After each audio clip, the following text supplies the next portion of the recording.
Hola, soy el doctor José Ernesto Contreras Pulido y hoy quiero hablarles sobre el llamado de Dios.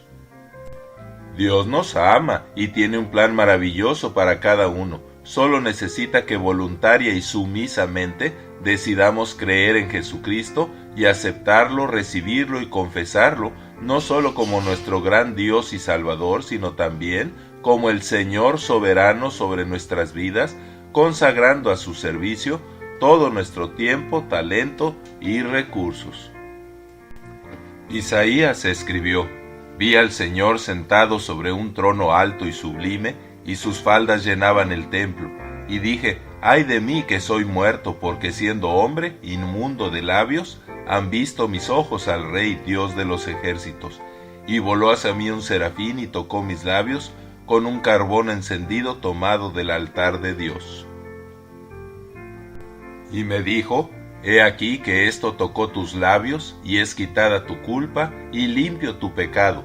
Después oí la voz del Señor que decía: ¿A quién enviaré, y quién irá por nosotros? Entonces respondí yo: Heme aquí, envíame a mí.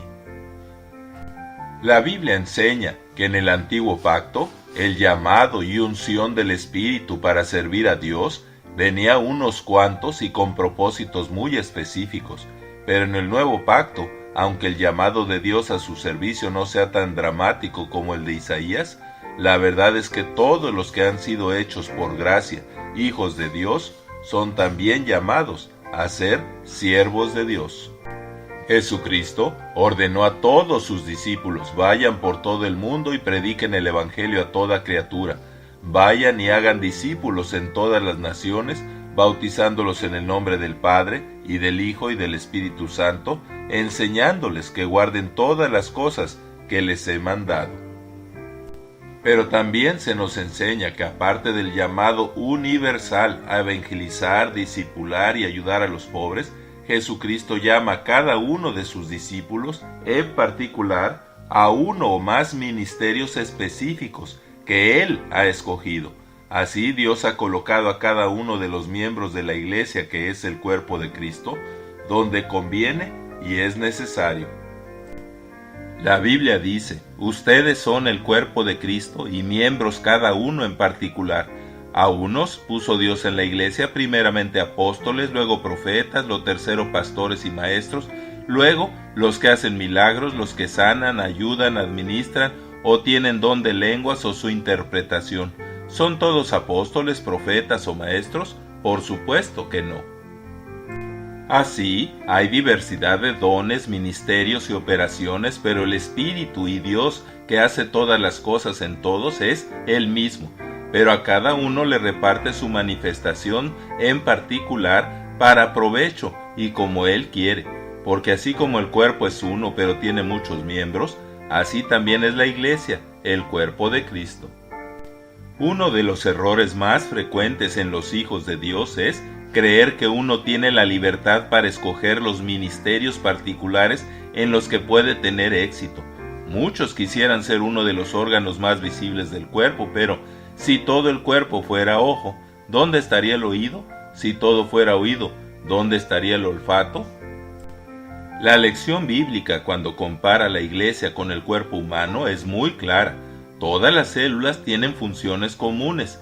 Todas respiran, se alimentan, desechan lo malo, se apoyan unas a otras y son gobernadas por el cerebro. Además, todas, menos las del cerebro, para conservar al cuerpo íntegro, se reproducen antes de morir.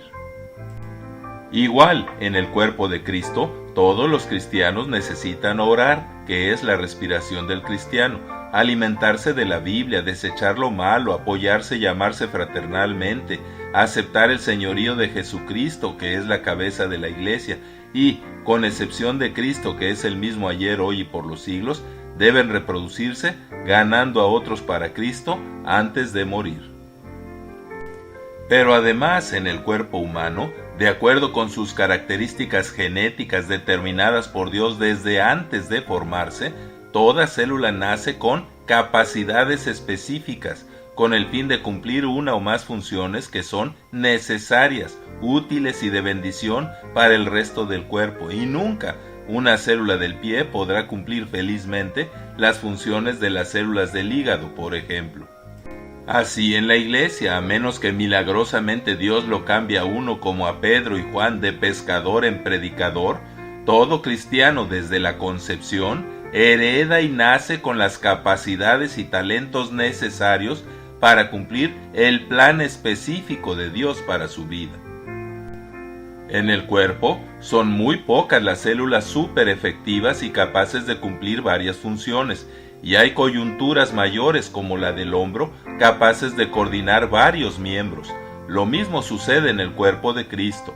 Un pequeño porcentaje de los siervos efectivos de Dios nacen, se capacitan y funcionan como líderes, llamados a coordinar múltiples ministerios. Aún el momento histórico, el lugar geográfico y las circunstancias que nos rodean al nacer, el temperamento, estatura, habilidades, inteligencia y hasta las funciones propias de mi sexo son escogidas y usadas por Dios para que cumplamos feliz y adecuadamente los ministerios particulares para los cuales nos trajo y conserva aquí en el mundo. Así, por eso debemos oportunamente reconocer, desarrollar y ejercitar las características biológicas y psicológicas innatas y no modificables con que Dios nos dotó. La Biblia enseña que al siervo fiel y eficiente en uno o más ministerios, Dios le concede otros, y que al que tiene le será dado y tendrá más, pero al que no tiene, aún lo que tiene, le será quitado. Así, es muy importante que identifiquemos lo más temprano posible el llamado de Dios para nuestras vidas. Cuando nosotros recibimos y aceptamos su llamado, Dios nos protege en el lugar y circunstancias en las cuales Él nos pone, y además nos capacita sobrenaturalmente con los dones espirituales necesarios para cumplir así su propósito. Para descubrir los ministerios especiales a los que Dios me ha llamado, debo mantener una adecuada comunión con Dios, pidiendo sabiduría de lo alto, leyendo la voluntad segura e infalible de Dios contenida en la Biblia y estando atento a las oportunidades que Él pone delante de mí. Por ejemplo, si Dios me da un hijo, ya sé cuál es mi ministerio principal. El único afán de un siervo útil en esta tierra debe ser honrar el nombre de Dios, ser de edificación a la iglesia, de estímulo, reto y apoyo a los demás consiervos en la bendita obra de Jesucristo, ser ejemplo de los creyentes en palabra, conducta, amor, espíritu, fe y pureza, y ser de bendición al espíritu, alma y cuerpo de los pobres y menesterosos. Un siervo sabio de Dios sabe que aunque somos útiles y necesarios, nadie es indispensable, que Dios cumplirá su obra perfecta conmigo, sin mí y a pesar de mí, y que Dios siempre tiene la opción de usar a miles de siervos mejor capacitados que yo, por lo que debemos reconocer que es un gran privilegio y favor muy especial que Dios nos escoja y nos use. Por último, recordemos que la mayor motivación del siervo fiel es su eterno agradecimiento a Dios. Por ello, lejos de sentirse usado, abusado y explotado al máximo por su Señor, se goza y alaba a Dios cuando Él aprovecha al máximo sus talentos, conocimientos y recursos. Que al único y sabio Dios nuestro Salvador sea gloria y majestad por siempre. Amén. Muchas gracias por su atención, y es mi oración que Dios les siga bendiciendo ricamente. Amén. Así sea.